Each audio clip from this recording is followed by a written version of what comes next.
Everybody, this is Brian from over at Brian Q. Let me get this out of there. Nah, screw it. You're gonna have to deal with the light. Brian Q from over at BrianQblog.wordpress.com. Check it out for the articles. Check it out for the videos like this, the weekly rundown, where I give you a recap of the articles that I've written in the past week.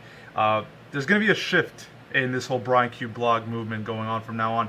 Instead of just writing about articles or just random articles that really share no, I guess, thread to each other. So like I just write about any articles that I think of or any newsworthy topics that I think of. What I'm gonna do now is I'm gonna treat this blog as much more of an opinion, or a column rather, rather than just a news site. Because you're gonna get your news whether you like it from IGN, from Kotaku, or 101 or whatever. Instead of trying to compete with them, I'm just gonna be giving you my opinion.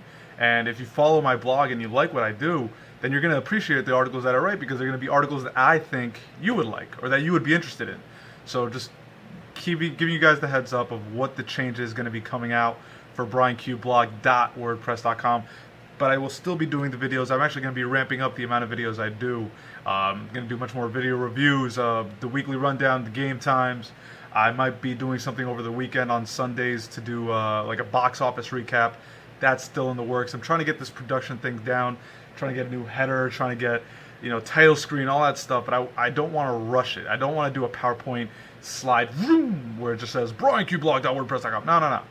I want to do something that will merit you watching the videos, because if you're taking the time out to watch me, I need to take the time out to give you a good product, a quality product. So that's the shift that's happening now for BrianQblog.wordpress.com. But this is the weekly rundown, the weekly recap of the articles that I've written on BrianQblog.wordpress.com. So let's start it.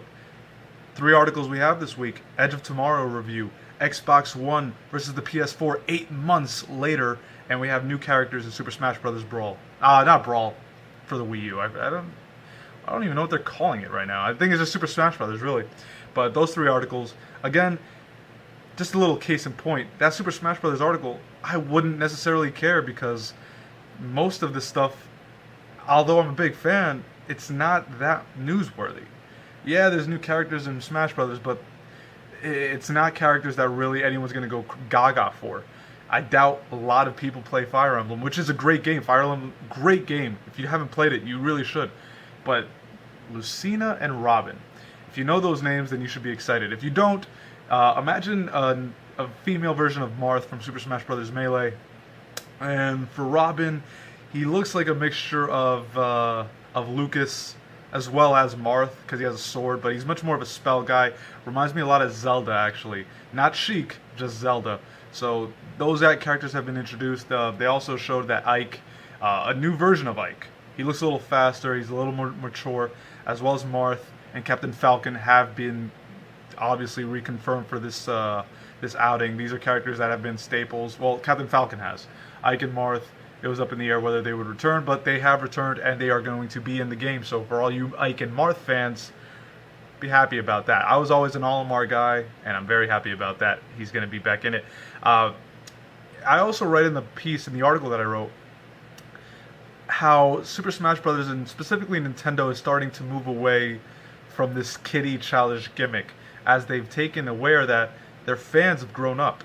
And I point out, again, read the article, there's much more detail into it, but I point out how as these Super Smash Bros. Games advance, and how these games get accepted into these fighting tournaments, well, game fighting tournaments, no one's fighting over these games, the mature characters have kind of ramped up, while the kiddie characters are like Jigglypuff and Pichu, they're kind of falling by the wayside. So it's a refreshing thing to see, but for those who are fans of these kiddie characters, mostly Pokemon or other Mario characters, it might not bode well for you if you were hoping, let's say, for Toad to be in the game. He might not be. But good on Nintendo in recognizing that their fans are growing up, and they are growing up with them and with us.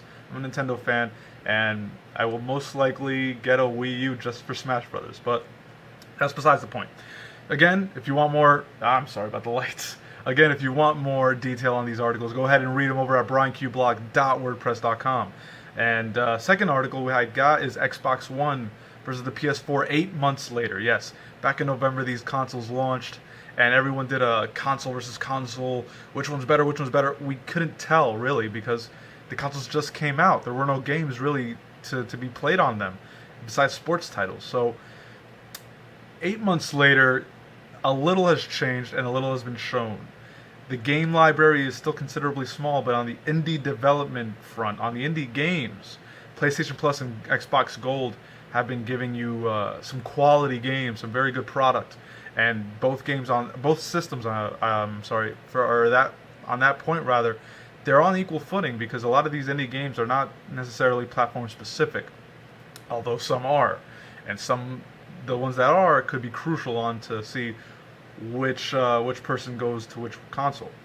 Again, read the article, brianqblog.wordpress.com, to see which titles I'm talking about or which ones I'm referring to. But I break it down a little bit by games, by the hardware to see how the hardware's been holding up, by the software itself to see about any crashes, any ridiculous online issues, not necessarily game specific, but console specific. And like, for example, the PS4.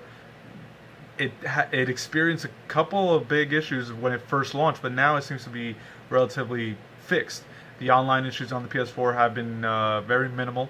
Xbox Live always kills it with the online, but PlayStation Plus is not that far behind. And I didn't really go into it too deeply into the article, but PlayStation Plus, in terms of indie development or what they give to the players, PlayStation Plus is giving you 2 free games on each platform, PlayStation 3, Vita, as well as 4.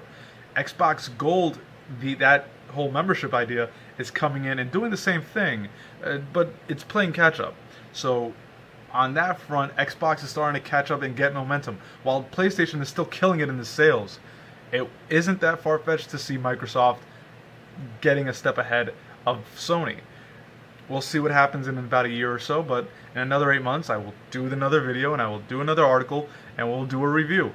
But again, go to brianqblog.wordpress.com, check out the article, check out the details that I've laid out. Agree or disagree, let me know in the comments, all right?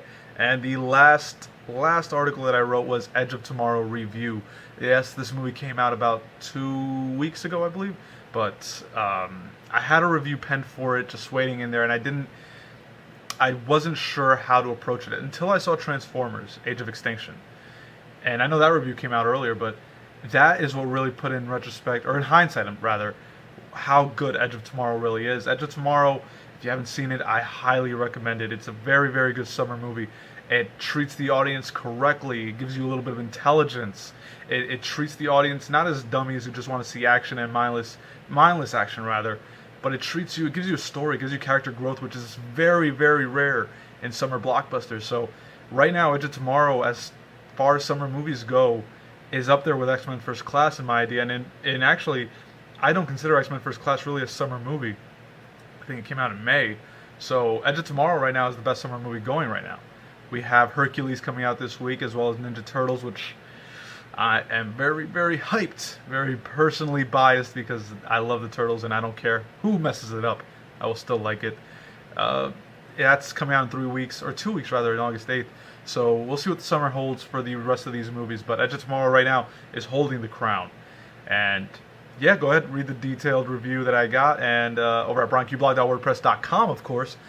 And I think that would wrap it up for me, man. We got 3 articles written, 3 articles reviewed and talked about it here on this great video blog that I keep doing. Don't know if anyone watches this, but if you do, thank you so much. And please know that I will be doing produced videos a little bit better on the way. There won't be this pesky light blinding you anymore. And yeah, that's it for me. My name is Brian, brianqblog.wordpress.com. If you're doing a drinking game to this video, you might have been drunk already because of those references to the plugs that I got. Anyway, thank you so much, guys, for following me on brianqblog.wordpress.com. Again, drink for every time I say that. Thank you for watching. Keep reading, keep watching, stay tuned, take it easy, peace.